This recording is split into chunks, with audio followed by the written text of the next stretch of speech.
update on the Galant. The video before this will be going over the jack's transmission parts. But the Galant drives great, guys. The twin disc clutch is a little bit of a challenge to learn at first. Hopefully I'll install it. It's a little bit different, especially with the welded diff. I have stalled a couple times, so I'm still getting used to the clutch. It's not as noisy as people think. Maybe later today I'll park it in the garage and you'll hear it, you'll definitely hear it. But I don't think it's that bad. Driving it around, I don't think it's that bad. I'll also probably put the GoPro on the hood. But the transmission feels great. I could have probably replaced a few more things in there, but you know what? It feels 10 times better. Shifting, what do you call it? No lift shifting between gears. It's a world of a difference. There's no pause. I'm staying in boost. There's plenty of times where I've done some pulls and I've let off because it feels very different. It feels a lot quicker just because I'm staying in boost between shifts. Right now I'm just doing a quick errand. Figured I'd take the Galant out for a drive. The Galant does have a radiator leak, so I do have to replace that soon. It's not a terrible leak. This Friday, so today is January 9th, this Friday is January 11th, and I plan on going test and tune. As you can imagine, import face-off didn't happen because it got rained out, and I didn't bother to go. So that's that. But first to second feels great. I don't know, with DSM transmissions, apparently that's like a pretty common issue is first to second. I did do the jack transmissions double synchro on the transmission, but again, that'll be in the previous video. That video will cover all the transmission stuff and what I replaced and everything. Unfortunately, I only had pictures, so I have to describe it with the pictures. No video really on that one. But as soon as I go around some traffic, I'll try to do a quick pull. But big difference. I cannot wait to take it out. I'm excited. I'm excited to see what it's going to do down the track. I've only tried launching it once, and I just got a bunch of wheel hop because it was raining that night that I picked it up. So I'll turn the camera on back when I do a pull. I just got to go around all this traffic. Still waiting to go around some traffic. The one thing that has been recommended to me already was going to a full aluminum drive shaft. That launching it with the twin disc puts a lot of stress on it, and I may end up breaking the drive shaft. So that is something I am considering, and it's something I eventually will do. But for now, as we all have problems with this hobby, gotta save up the money for it. Spent a lot of money just to get what's done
used to staying in boost, so as you can tell, I'm shifting out of gear really early.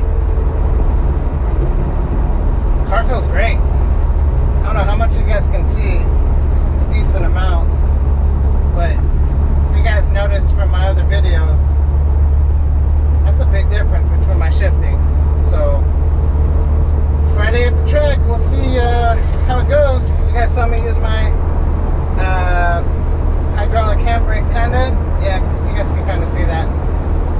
So I don't know. I'll try to put you guys on the outside somewhere so you can kind of hear how noisy that twin disc clutch, which again, in my opinion, is not very noisy, but other people do say it is. But I'll go ahead and do that.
There it is, guys. That is how the clutch sounds. You can kind of hear it a little bit better coming into the garage and how loud it is, but I don't think it's that loud. But yeah, test and tune on Friday. Stay tuned for those videos, guys. Like, subscribe, share the video. But the Galant is back and running, and there are more videos to come of this. Thank you, guys.